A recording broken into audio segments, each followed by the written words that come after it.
محب اس کے پاس آ کر دروازے پر اپنا ایک ہاتھ ٹکائے فرصت سے اسے دیکھنے لگا۔ اس کا یوں تکنا نجمہ کو نروس کر رہا تھا۔ اتنا سا دماغ ہے، کیوں اتنا زور ڈال رہی ہوں اس بیچارے پر؟ چلو آرام کرتے ہیں۔ اس خبرو نوجوان نے اپنی لمبی لمبی انگلیاں نجمہ کی کالی گھنی زلفوں میں الجھاتے ہوئے نرمی سے کہا۔ اس کے ہونٹوں کے کناروں پر پرسرار مسکراہٹ رقصاں تھی۔ میں نے کہا نا مجھے نہیں رہنا تمہارے ساتھ، وہ غصے سے اس کا ہاتھ تیزی سے جھٹکتے ہوئے دو ٹوک انداز میں بولی۔ یہی تو مسئلہ ہے، محبت کی زبان تمہیں سمجھ نہیں آتی۔ محب کے صبر کا پیمانہ لبریز ہوا تھا۔ اس نے دانت پیستے ہوئے کہہ کر اگلے ہی لمحے تیزی سے جھک کر اسے پوری طرح کندھے پر ڈالا۔ اس لڑکی کے پرزور احتجاج کو خاتمے میں نہ لاتے ہوئے اسے لا کر بیڈ پر پھینکا۔ وہ ابھی خود کو سنبھال کر اٹھی، اس سے قبل ہی محب تیزی سے بیڈ پر لیٹا اور اس کے نازک و حسین سراپے کو پیچھے سے اپنی باہوں کے حصار میں جکڑا۔ اس کی گیلی آبشار سے آتی مہک نے ایک دو ثانیے کے لیے محب کو مبہوت کیا تھا۔ چھوڑو مجھے، آخر تمہارا مسئلہ کیا ہے؟ وہ پوری کوشش کر رہی تھی اس کی قید سے خود کو آزاد کرنے کی۔ اس حسین گڑیا کی نازک کمر محب کے سینے سے مس تھی۔ اس ستمگر کا سیدھا ہاتھ نجمہ کی گردن پر حائل تھا۔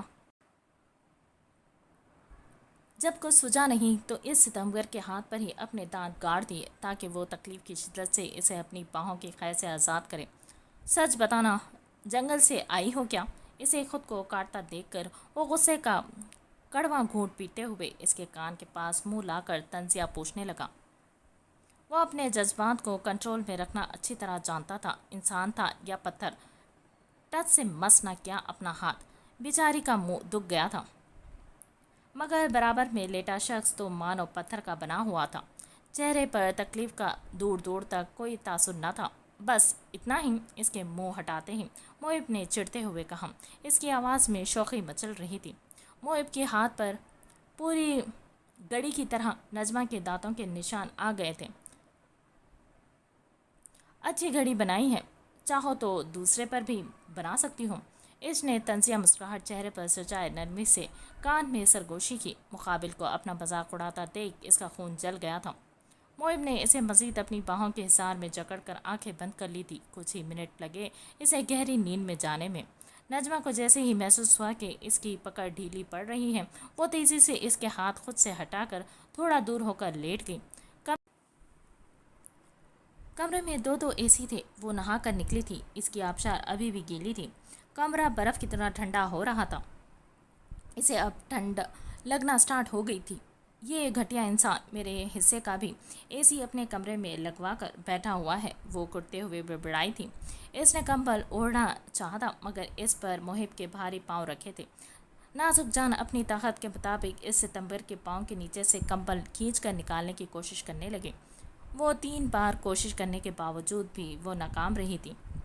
تھک ہار کر واپس خود میں ہی سمٹ کر لیٹ گئی۔ بہت دیر تک آنکھیں موندے لیٹی زارون کو یاد کر کے اپنا دل جلاتی رہی۔ اسے اب بھی یقین نہیں آ رہا تھا کہ زارون کی محبت اتنی کمزور تھی کہ اس کے سامنے سے ہٹتے ہی وہ ہوا کی مانند اڑ گئی اور وہ اسے چاہ کر بھی اپنی قید میں نہ رکھ سکی۔ سالوں پرانی محبت چند دنوں کی دوری برداشت نہ کر سکی۔ یہ کیسی محبت تھی اس ہر جائے کی؟ محبت تھی بھی یا نہیں؟ نیند میں جانے سے قبل وہ یہی سوال بار بار خود سے پوچھ رہی تھی۔ محب کی آنکھ کھلتے ہی سب سے پہلے نگاہ نجمہ کے سردی سے ٹھٹرتے ہوئے وجود پر پڑی۔ اس نے سائڈ ٹیبل کی اوپر والی دراز سے اے سی کا ریموٹ نکالا اور اے سی کا ٹمپریچر کم کیا۔ پھر خود نجمہ کے سوئے ہوئے وجود سے لگ کر لیٹا۔ اس کے سر کو ہلکا سا اٹھا کر اپنے سیدھے ہاتھ اس کے سر کے نیچے حائل کیا۔ دوسرے ہاتھ سے کمبل نجمہ اور خود پر ڈال، پھر اس کی نازک کمر پر الٹا ہاتھ رکھ واپس نیند کی وادی میں چلا گیا۔ ہیلو! سیل کے رنگ ہونے پر اس نے نیند میں ہی سیل فون سائڈ ٹیبل سے اٹھا کر اپنے کان سے لگایا۔ ہیلو! محب، اجلال ملک سے بات ہو سکتی ہے؟ دوسری جانب سے ایک نسوانی آواز نے لچکدار انداز میں پوچھا۔ محب اسپیکنگ، اس نے آہستہ سے جواب دیا۔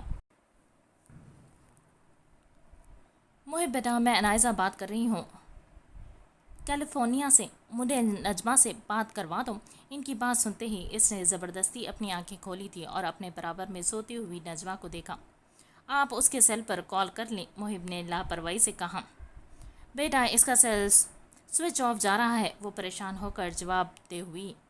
ویٹ، محب نے کہہ کر کال ہولڈ پر لگا دی۔ نچ پہلے تو اسے سمجھ نہ آ رہا تھا کہ وہ اپنے برابر میں سوتی جنگلی شیرنی کو کیسے جگائے، پھر نہایت نرمی سے اسے آواز دی۔ اس کی آواز دینے پر بجائے اٹھنے کے کروٹ لے کر اس کے کشادہ سینے سے آ لگی۔ پھر تو جیسے دل ہی بیمان ہو گیا۔ نچ، انائزہ آنٹی کال پر ہیں، بات کرو گی؟ اس کے رخسار کو نرمی سے سہلاتے ہوئے آہستہ سے استفسار کیا۔ انائزہ آنٹی؟ محب کے رخسار سہلاتے ہی اس نے چونک کر آنکھ کھولی تھی۔ اس وجیہہ مرد کو اپنے اتنے قریب دیکھ تیزی سے بکھلا کر اٹھ بیٹھی۔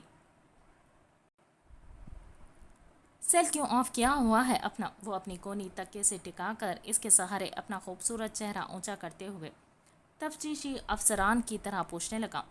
میری مرضی۔ وہ لڑکی جھکنا نہیں جانتی تھی، ہمیشہ شیرنی کی طرح محب پر دھاڑنے کے لیے تیار رہتی۔ اس کا جواب سنتے ہی محب نے اپنے دانت پیسے۔ مرضی تمہاری ہے، اس میں کوئی شک نہیں ہے، مگر اپنے چاہنے والوں کو مجھ سے دور رکھو۔ اس نے سیل نجمہ کی جانب پھینک کر غصہ سخت لہجے میں کہا تھا۔ خاصا سخت لہجے میں کہا۔ پھر اس نے منہ پھیر کر دوسری سمت کروٹ لے کر آنکھیں موند لی۔ السلام علیکم آنٹی۔ کچھ لمحے سوچنے کے بعد اس نے فیصلہ کیا کہ وہ بات کرے گی۔ محب کا سیل اٹھا کر کمرے کے دوسرے حصے میں جانے کی نیت سے بیڈ سے اتری۔ محب کا بڑا سا کمرہ 2 حصوں میں پارٹیشن تھا۔ کمرے کا 2 حصوں میں پارٹیشن کرنے کے لیے کمرے کے درمیان میں ایک بڑے سے کالے شیشے کا دروازہ لگا تھا۔ نجمہ نے اس شیشے کے دروازے کو کھسکا کر کھولا اور کمرے کے دوسرے حصے میں داخل ہوئی۔ اندھیرے میں شیشے کا دروازہ بالکل کالا سا لگتا ہے، جس کے آر پار کچھ نظر نہ آتا، مگر روشنی ہونا جانے کے بعد وہ کرسٹل کی طرح صاف شفاف آر پار دیکھتا تھا۔ وہ کمرے میں صوفے پر اطمینان سے بیٹھتے ہوئے گویا ہوئی اس کی آواز میں کپکپاہٹ انائزہ بیگم اور زارون نے محسوس کر لی تھی۔ انائزہ بیگم سے کال زارون نے ہی کروائی تھی تاکہ وہ اس کا حال چال معلوم کر سکے۔ بہت فکر مند تھا وہ اس کے لیے، جان بستی تھی آخر اس کی۔ اس میں کال انائزہ بیگم نے اسپیکر پر لگا رکھی تھی۔ کیسا ہے میرا بچہ؟ انہوں نے نہایت محبت سے اپنی ممتا والی طرز میں استفسار کیا، جس پر نجمہ کا دل چاہا وہ پھوٹ پھوٹ کر روئے اور انہیں اپنے ساتھ ہونے والے تمام ظلم کے بارے میں بتائے، مگر پھر خیال آیا کہیں انائزہ بیگم اس کی حالت جاننے کے بعد اس کی حمایت میں پاکستان نہ چلی آئے۔ وہ واقف تھی ان کی بے لوث محبت سے۔ وہ انہیں کسی خطرے میں نہیں ڈالنا چاہتی تھی، اسی لیے اپنے بکھرتے ہوئے جذبات پر قابو پانے کی کوشش کرنے لگی۔ ہر حال میں اللہ کا کرم ہے۔ اس کا جواب سنتے ہی انائزہ بیگم اور زارون ایک دوسرے کا چہرہ تکنے لگے، کیونکہ وہ دونوں اچھی طرح واقف تھے کہ نجمہ یہ جملہ تب ادا کرتی ہے جب وہ بہت تکلیف میں ہو۔ تم ٹھیک نہیں ہو، اس کا مطلب؟ زارون نے پریشان ہو کر فوراً انائزہ بیگم کو اشارہ کیا کہ نجمہ سے پوچھے کہ اسے کیا تکلیف ہے۔ میری چھوڑے زارون کی، وہ کہتے کہتے رک گئی تھی۔ بہت چاہا کہ نہ روئے، مگر پھر بھی خود کو روک نہ سکی۔ زارون کی شادی کی تیاری کیسی چل رہی ہے؟ بمشکل اپنے بکھرتے جذبات پر قابو پا کر بے دردی سے اپنے آنسو صاف کرتے ہوئے اپنے ادھورے چھوڑے ہوئے جملے کو مکمل کیا۔ اچھی چل رہی ہے۔ وہ صرف اپنے بیٹی کی خاطر جھوٹ بولنے پر مجبور تھی۔ زارون کا دل شدت کرب سے پھٹ رہا تھا۔ نجمہ کی درد بھری آواز سن تم کب واپس آ رہی ہو؟ زارون بے صبری سے اس کے جواب کا منتظر تھا، جس کے بغیر ایک ہفتہ گزارنا ممکن نہ تھا۔ اسے دیکھ کہیں ہفتے گزر چکے تھے۔ اس نے فیصلہ کیا تھا وہ اپنے بابوں کے گھر چلا جائے گا، مگر جانے سے قبل وہ آخری بار نجمہ کو دیکھ لینا چاہتا تھا۔ اس عاشق کی بس اتنی سی خواہش تھی کہ جاتے وقت اس کے حسین سراپے کو آنکھوں میں بھر لے اپنی۔ میں واپس آ کر اب کیا کروں گی؟ اس نے صدمے سے دو چار حالت میں جواب دیا۔ وہ محب کے نکاح میں بندے ہونے کے بعد زارون کے خواب کیسے دیکھ سکتی تھی؟ بے رحموں نے بڑی بے دردی سے آنکھوں سے سارے خواب نوچ ڈالے تھے۔ وہ اپنی بربادی کی ساری ذمہ داری صرف محب پر تو قائد نہیں کر سکتی تھی۔ کیسے کرتی؟ اگر محب نے جسم زخمی کیا تھا تو زارون نے روح چھنی کرنے میں کوئی کسر نہیں چھوڑی تھی۔ ایسا کیوں بول رہی ہو؟ کیا تم بھول گئی ہو کہ صرف زارون تمہارے یہاں ہونے کی وجہ نہیں تھا؟ میں ماں بن کر لائی تھی تمہیں اپنے ساتھ۔ کیا میں نے کبھی اپنی ذمہ داریوں میں کوئی کوتاہی کی؟ یا تمہارے انکل نے جو تم ہمیں اتنی سنگین سزا دے رہی ہو؟ انائزہ بیگم اس کی دلی کیفیت سمجھتی تھی، پھر بھی زور دے رہی تھی اس کے واپس آنے پر۔ وہ دلی طور پر خواہش رکھتی تھی کہ نجمہ واپس آئے تاکہ ان کا بیٹا تاریکیوں سے نکل کر واپس زندگی کی جانب لوٹے۔ وہ پر امید تھی کہ نجمہ اپنی بے لوث محبت سے زارون کو نہ صرف خود سے دور جانے سے روک لے گی بلکہ اس کے احساس کمتری کو بھی دور کر دے گی اور اسے ہمت دے گی واپس زندگی کو بھرپور جینے کی۔ روشن مستقبل کی جانب وہ دونوں ایک ساتھ قدم بڑھائیں، یہی خواب دیکھتی تھی انائزہ بیگم کی آنکھیں۔ ایسا نہیں ہے، آپ نے اور انکل نے مجھے سگے ماں باپ سے زیادہ محبت دی ہے۔ مجھ میں آج یہ سیلف کانفیڈنس صرف آپ کی بدولت ہے۔ میرے واپس نہ آنے کی وجہ صرف زارون نہیں ہے تو پھر کیا وجہ ہے؟ وہ تیزی سے استفسار کرنے لگی۔ میری شادی ہو گئی ہے محب کے ساتھ۔ وہ بے بس لڑکی ہی جانتی تھی کہ کتنی مشکل سے اس نے یہ جملہ ادا کیا ہے۔ زارون کی تو مانو دنیا ہی اجڑ گئی تھی۔ اسے لگا نجمہ اس کے سر پر ایٹم بم پھوڑا ہو۔ کیا؟ انائزہ بیگم بھی شوق میں آ گئی تھی۔ یہ تم کیا کہہ رہی ہو؟ یہ کیسے ممکن ہے؟ زارون کی آنکھوں سے از خود آنسو بہنے لگے تھے۔ وہ ویل چیئر پر بیٹھا بے یقینی کے عالم میں پٹی پٹی آنکھوں سے اپنی ماں کو تک رہا تھا۔ دوسری جانب انائزہ بیگم بھی حیرت کے غوطے کھا رہی تھی۔ ان کے لیے اس بات پر یقین کرنا ناممکن تھا کہ محب اجلال ملک نے نجمہ سے شادی کر لی ہے۔ انہوں نے تیزی سے کہا۔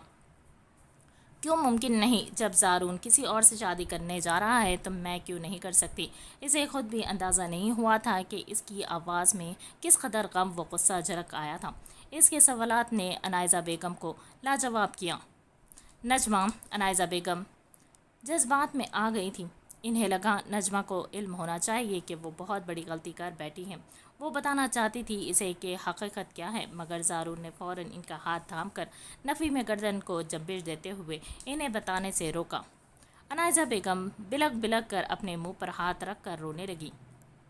Aunty aunty! دوسری طرف نجمہ مسلسل انہیں مخاطب کر رہی تھی۔ زارون نے اپنا دل پر مانو پتھر رکھ کر کال ڈسکنیکٹ کر دی تھی۔ کیوں کیا زارون؟ تم نے میری بچی کے ساتھ ایسا؟ دیکھو وہ غم و غصے میں کتنی بڑی حماقت کر بیٹھی ہے۔ محب اجلال ملک کو یا ملک مینشن والوں کو کیا میں نہیں جانتی؟ وہ نجمہ اور اس کی ماں کے ساتھ کیسا سلوک کرتے ہیں کیا مجھے خبر نہیں؟ وہ میری بچی کو نوکرانی بنا دیں گے جیسے اس کی ماں کو بنا رکھا ہے۔ زارون، ایک وقت وہ تمہارے ساتھ خوش رہ لیتی مگر ملک مینشن میں ہرگز نہیں رہ سکے گی۔ مجھے برا یقین ہے زارون ظالموں کا کوئی مقصد ہوگا اس شادی کے پیچھے بھی۔ تم نے اچھا نہیں کیا۔ تم جانتے تھے وہ تم سے بے لوث محبت کرتی ہے۔ مجھ سے بہتر میری نجمہ کو کوئی نہیں جانتا۔ تم ایک بار اسے بتا کر تو دیکھتے، وہ تمہاری ڈھال بن جاتی۔ تم نے میری نجمہ کو توڑ دیا، اتنا توڑ دیا کہ آج وہ اپنی انائزہ آنٹی کے پاس آنے کے بجائے ان دشمنوں میں رہنا زیادہ بہتر سمجھ رہی ہے۔ کاش تم نے اسے بتا دیا ہوتا۔ انائزہ بیگم شدید رنج و غم و غصے کی کیفیت سے دوچار تھی۔ انہیں لگ رہا تھا کہ اگر زارون نجمہ کو اپنے ساتھ ہوئے حادثے کے متعلق بتا دیتا تو یہ سب کبھی نہ ہوتا۔ وہ دوڑتی چلی آتی واپس اور ڈھال بن جاتی اس کی، مگر زارون نے تو الٹا اسے ہی توڑ دیا۔ خود سے دور کرنے کے چکر میں اسے ان اندھیروں کی جانب دھکیل دیا جہاں سے انائزہ بیگم بہت سال پہلے اسے نکال کر لائی تھی۔ محب نے کمرے کی ساری لائٹس آن کر لی تھی تاکہ نجمہ کو دیکھ سکے۔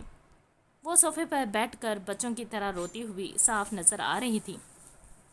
میرا سیل نہ جانے کتنی دیر وہاں بیٹھی روتی رہی۔ اچانک دروازہ نوک ہوا تو دروازے کی جانب دیکھا۔ محب دونوں ہاتھ اپنے سینے پر باندھے نہایت فرصت سے شیشے کے دروازے سے ٹیک لگائے کھڑا اسے ہی تک رہا تھا۔ کالے رنگ کی ٹی شرٹ اور ڈھیلے سے پیجامے میں وہ 16 سال کا کم عمر لڑکا معلوم ہو رہا تھا۔ اوپر سے کالے کپڑوں میں اس کا رنگ سفید بلب کی طرح چمک رہا تھا۔ اس کے آگے کے سلکی کالے بال پیشانی پر بکھرے تھے۔ چہرہ ہر بار کی طرح سنجیدہ تھا۔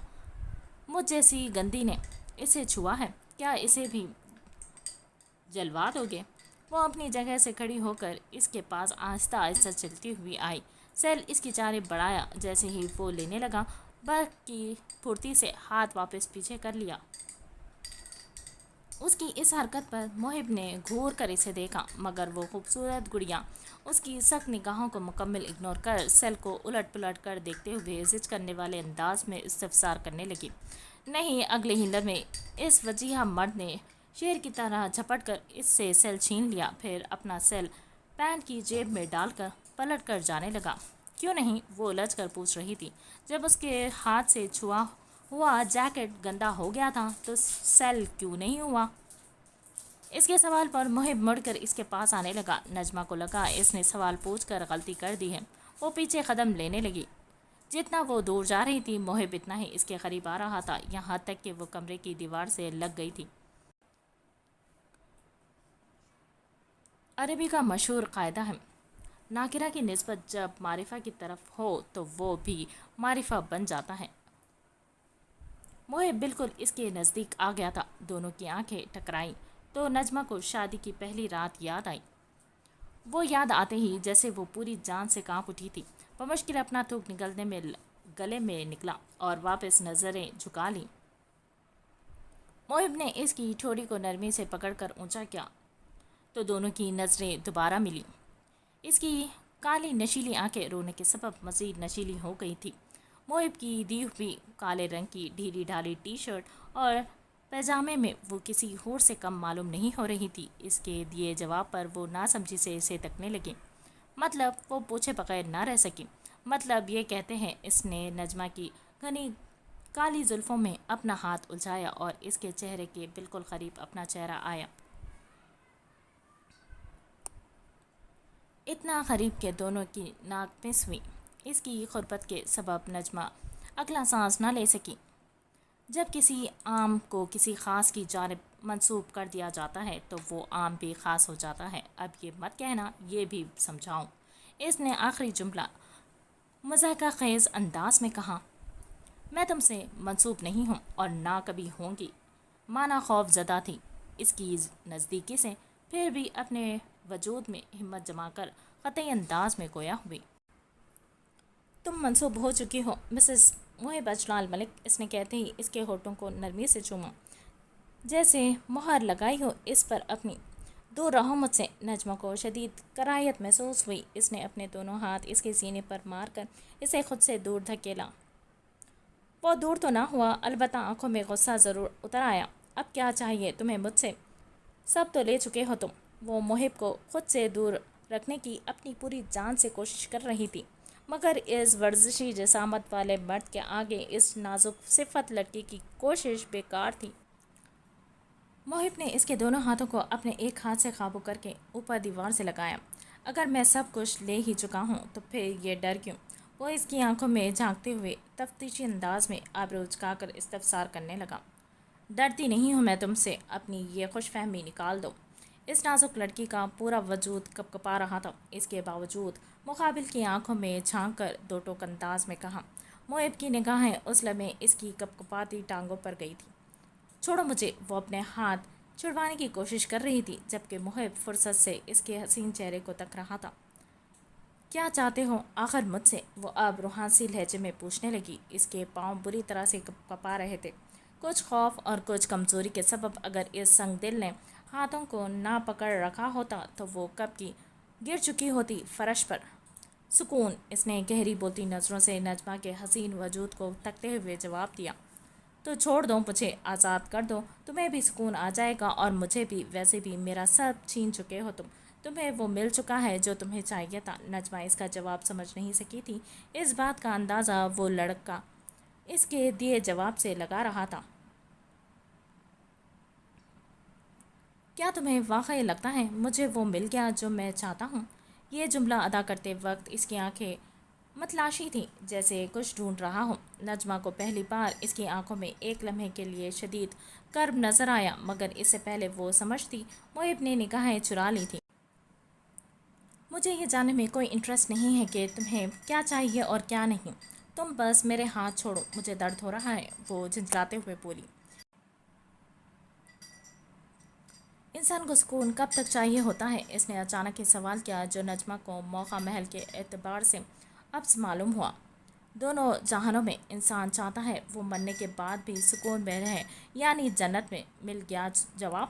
اب اگر تمہارے یہ عجیب سوالات ختم ہو گئے ہوں تو چھوڑو گے مجھے؟ وہ منہ بسور کر نہایت چڑھتے ہوئے جواب دے ہوئی تھی۔ محب نے اس کا جواب سنتے ہی اس کے ہاتھ پر اپنی پکڑ ڈھیلی کی۔ اس لمحے وہ کچھ سوچ رہا تھا، مگر اس کی آنکھیں اس قدر پراسرار تھیں کہ نجمہ چاہ کر بھی نہ جان سکی کہ اس کے ذہن میں کیا چل رہا ہے۔ وہ واقف تھا کہ اس کے ہاتھ چھوڑتے ہی وہ نازک لڑکی فرش پر گرے گی، اس لیے ہاتھ چھوڑتے ہی ایک لمحے کی دیری کیے بغیر اسے باہوں میں بھر لیا۔ اب کہاں لے جا رہے ہو مجھے؟ وہ اس کے سوالات کو مکمل خاطر میں نہ لاتے ہوئے اسے نیچے لے آیا تھا۔ اس لڑکی نے کیا کالا جادو کر دیا ہے محب پہ؟ جب دیکھو گود میں لیے پھرتا رہتا ہے۔ مبشرہ بیگم کھانے کی میز پر بیٹھی ہوئی تھی۔ عروسہ بیگم اور باقی ملازمین کھانا میز پر سجا رہے تھے کہ محب نے نجمہ کو لا کر چیئر پر بٹھایا اور خود برابر والی چیئر پر بیٹھ گیا۔ مبشرہ بیگم تو گویا انگارے چبا رہی تھی۔ جب سے نکاح ہوا تھا ان کی نظر میں نجمہ مہارانیوں کی طرح کمرے میں بیٹھی ہوئی تھی، اور اگر کبھی باہر نظر بھی آتی تو محب کی باہوں کے حصار میں۔ نجمہ بے یقینی سے محب کا خوبصورت چہرہ تک رہی تھی۔ اس لمحے نجمہ کو لگا وہ کوئی اور ہے، وہ محب نہیں ہو سکتا، کبھی بھی نہیں۔ وہ جس محب کو جانتی تھی وہ تو اسے کبھی بھی اپنی برابری پر بیٹھتے نہیں دیتا تھا، پھر یہ برابر میں بیٹھنا شخص کون تھا جو مزے سے کھانا اپنی پلیٹ میں نکال رہا تھا؟ اور اس کے بھی عروسہ بیگم کی آنکھیں چمک اٹھی تھی نجمہ کو پوری فیملی کے ساتھ کھانے کی میز پر پروقار انداز میں بیٹھا دیکھ۔ پھر دیکھ رہی ہو؟ محب کے آہستہ مگر استہزائیہ انداز میں ٹوکتے ہی وہ حواس میں لوٹی۔ نجمہ گڑبڑا کر پلیٹ کے پاس رکھا چمچہ اٹھانے لگی۔ او تو کیا آج سے نجمہ بھابھی بھی ہمارے ساتھ کھانا کھائیں گی؟ صوبیہ نے مسکرا کر چیئر پر بیٹھتے ہوئے نجمہ پر حقارت بھری نظر ڈال کر مذائقہ خیز انداز میں پوچھا۔ کیوں، کوئی تکلیف ہے؟ نجمہ جواب دیتی اس سے قبل ہی محب نے سپاٹ سے لہجے میں اسے گھورتے ہوئے استفسار کیا۔ محب نے جواب تو کیا دیا تھا، مانو صوبیہ کے منہ پر بے عزتی کا تماچا لگایا تھا۔ وہ ابھی نئی تھی ملک مینشن میں، اسی لیے محب کے رویے سے واقف نہیں تھی۔ وہ نہیں جانتی تھی کہ محب 2 لمحے نہیں لگاتا تھا سامنے والے کو ذلیل کرنے میں۔ محب کے سوال پر وہ جھٹ پٹا سی گئی تھی۔ میں نے تو ایسے ہی پوچھ لیا تھا، اس نے تیزی سے لچکدار انداز میں جواب دیا۔ کھانا شروع کرو بیٹا، مبشرہ بیگم نے صوبیہ کی جانب دیکھتے ہوئے نرمی سے کہا، پھر محب سے مخاطب ہو کر۔ محب وہ تو بس پوچھ رہی تھی، اگر تمہیں برا لگ رہا ہے تو ٹھیک ہے، آج سے اس ملک مینشن میں تمہاری مہارینی سے کوئی بات نہیں کرے گا۔ مبشرہ بیگم نے صوبیہ کی سائیڈ لی تھی، ساتھ ساتھ آخر جملہ خاص جتاتے ہوئے طنزیہ ادا کیا۔ گڈ، اس نے نہایت مغرور لہجے میں فقط اتنا جواب دے کر پانی کا گلاس اپنے انابی ہونٹوں سے لگایا۔ مبشرہ بیگم تلملا اٹھی تھی، ان کے ساتھ ساتھ رقیہ بیگم اور صوبیہ بھی، جبکہ جازی خاموشی سے کھانا کھانے میں مگن تھا۔ جب سے نجمہ اور محب کا نکاح ہوا تھا جازی کو تو مانو چپ لگی تھی۔ وہ کھانا کھانے کے بعد اسے واپس کمرے میں لے آیا تھا۔ پورا دن سو کر گزار رہا تھا، اسی لیے اب نیند آنا مشکل تھی۔ وہ اپنی پسند کی فلم لگا کر صوفے پر بیٹھ کر دیکھنے لگا، جبکہ نجمہ بیڈ پر لیٹی اوپر چھت کو تک رہی تھی۔ اس کے ہاتھ سے ریموٹ ٹیبل کے نیچے گر گیا تھا۔ اف، وہ جھنجھلا کر تیزی سے ریموٹ اٹھانے کے لیے جھکی۔ ٹیبل کے شیشے کے کارنر کی نوک نکلی ہوئی تھی جو اس کے بے دھیانی میں اٹھنے کے سبب لگ سکتی تھی۔ محب صوفے پر بیٹھ کر سیل پر بلوٹوتھ لگائے کسی سے بات کر رہا تھا۔ اس نے بات کرتے کرتے ہی اس شیشے کے کارنر کو اپنے ایک ہاتھ سے کور کیا تھا۔ جب نجمہ ریموٹ لے کر آرام سے اٹھ گئی تو لاپرواہی سے ہاتھ ہٹا کر کھڑا ہو کر الماری کی جانب بڑھ گیا۔ کبھی کبھار انسان کا چھوٹا سا عمل بھی کسی کے دل پر وار کرتا ہے۔ بظاہر تو محب بالکل لاپرواہی کا مظاہرہ کرتا، نجمہ کی کمرے میں موجودگی کو لے کر کوئی خاص بات بھی نہ کرتا۔ اپنے ایک نئے بزنس پروجیکٹ کو لے کر کافی بزی تھا وہ ایک ہفتے سے، اسی لیے روزانہ گھر بھی لیٹ آ رہا تھا، لیکن اس کے اس عمل سے نجمہ کو پہلی بار احساس ہوا وہ اس کا خیال رکھتا ہے. وہ اتنا لاپرواہ نہیں ہے جتنا وہ دکھاتا ہے. کیا یہ شخص میرا خیال رکھنے لگا ہے؟ وہ محب کے خوبصورت سراپے پر نظر ٹکائے سوچنے لگی. یہ میں کیا سوچ رہی ہوں؟ محب اور میرا خیال رکھے؟ اچھا مذاق ہے. پھر جیسے وہ خود ہی اپنے ذہن میں آنے والے خیال پر طنزیہ ہنسی تھی. زارون میرے بیٹے، پلیز اپنی زندگی کی طرف واپس لوٹو. زندگی بھر کیا اس کمرے میں ہی خود کو قید رکھو گے؟ بیٹا، جو ہونا تھا ہو چکا. ہم نہیں بدل سکتے، مگر آنے والا کل تو بدلا جا سکتا ہے نا؟ کیوں آج کی طرح آنے والے کل کو بھی تاریخ میں ڈھال رہے ہو؟ تم ہماری اکلوتی اولاد ہو زارون. اپنا نہیں تو کچھ ہمارے ہی خیال کر لو. انائزہ بیگم جب کمرے میں داخل ہوئی تو کمرے میں مکمل اندھیرا کا راج تھا، جیسے روز ہوتا ہے. انہوں نے لائٹس آن کی، کھانے کی ٹرے سائڈ ٹیبل پر رکھ کر اپنے بیٹے کی طرف آئے جو ویل چیئر پر بیٹھا نہ جانے کن سوچوں میں گم تھا. وہ ایسے ہی گھنٹوں بیٹھا رہتا تھا. وہ لڑکا شدید ڈپریشن کا شکار ہو چکا تھا. انائزہ بیگم اور ان کے ہسبینڈ بہت پریشان رہے تھے اپنے ایک اکلوتے بیٹے کی حالت کو دیکھ. انائزہ بیگم نے اپنی ایک سہیلی سے زارون کا مسئلہ ڈسکس کیا تو انہوں نے امید دلائی کہ دنیا میں اب ایسی فزیوتھراپی ہے جن کے ذریعے زارون واپس چل سکتا ہے. بس وہ ہمت نہ ہارے. وہ اس کے پاؤں کے پاس بیٹھ کر اس کے ہاتھ بڑی محبت سے چوم کر اسے ڈپریشن سے نکالنے کی کوشش کر رہی تھی. اسے سمجھا رہی تھی کہ ابھی زندگی ختم نہیں ہوئی ہے. آپ نے سنا تھا نا ڈاکٹر نے کیا کہا تھا؟ وہ نا امیدی سے گویا ہوا. ہاں، مگر وہ دنیا کا واحد ڈاکٹر نہیں ہے. ہم کسی اور ڈاکٹر کے پاس جائیں گے. مجھے یقین ہے تم ایک دن دوبارہ اپنے پاؤں پر کھڑے ہوگے. وہ جھلملاتی آنکھوں کے ساتھ اس کی امید بندھانے لگی. مجھے بھی، اس کے والد نے پیچھے سے اس کے کندھے پر اپنا بھاری ہاتھ رکھ کر پر امید لہجے میں کہا. پتہ چلا ان لڑکوں کے بارے میں؟ کون تھے وہ؟ اپنے والد کو دیکھتے ہی وہ بے صبری سے پوچھنے لگا. ان میں سے ایک پکڑا گیا ہے، مگر وہ کہہ رہا ہے اسے کچھ معلوم نہیں. پولیس اس سے اگلوانے میں لگی ہوئی ہے. ان کے بتاتے ہی اس کی آنکھوں میں بدلے کی آگ جلی تھی. بس ایک بار پتہ چل جائے کس نے کیا ہے میرے ساتھ یہ سب. یقین جانے اس کی زندگی موت سے بدتر کر دوں گا میں. زارون دونوں ہاتھوں کی مٹھیاں بھیجتے ہوئے پرعزم لہجے میں گویا ہوا. اور کیسے کرو گے؟ اس کمرے میں بند رہ کر؟ انائزہ بیگم نے چوٹ کرنے والے انداز میں کہا. اگر تمہیں اس شخص سے بدلہ لینا ہے جس نے تمہیں اس حال میں پہنچایا، تمہاری ہستی بستی زندگی تباہ کی، تمہاری نجمہ کو ہمیشہ کے لیے تم سے جدا کیا، تو پلیز کمرے سے نکلو. ان اندھیری سے نکلو. ان اندھیروں سے نکلو. ایک بار، صرف ایک بار دوبارہ کوشش کرو جینے کی، پلیز. انائزہ بیگم منتی انداز میں روتے ہوئے اسے زندگی کی جانب واپس لوٹنے پر مجبور کرنے لگی. انہیں یقین تھا کہ زارون ایک عقل مند لڑکا ہے. وہ کبھی بھی اپنے لیے ان تاریکیوں کو نہیں چنے گا. نجمہ کا نام سنتے ہی جیسے اس کا جنون جاگ اٹھا تھا.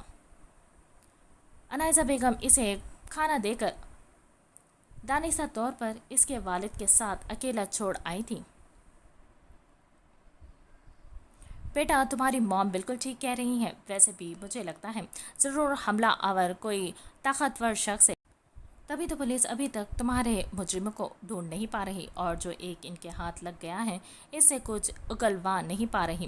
تم اچھی طرح جانتے ہو ہماری دنیا میں امیر اور غریب کے لیے قانون الگ ہے. اگر تمہیں انصاف چاہیے تو پہلے تمہیں ان اندھیروں سے نکلنا ہوگا، مضبوط بنانا ہوگا خود کو. ایک باپ کا وعدہ ہے اپنے بیٹے سے، چاہے کتنے بھی طاقتور کیوں نہ ہو وہ لوگ. تمہارا باپ انہیں چھوڑے گا نہیں. بس تم اپنے اس بوڑھے باپ کا سہارا بنے رہو. اکیلے میں شاید میں کمزور پڑ جاؤں. ان کی آنکھیں بھر آئی تھیں. آنسو آنکھوں سے بہہ کر چہرے پر جھلکنے لگے.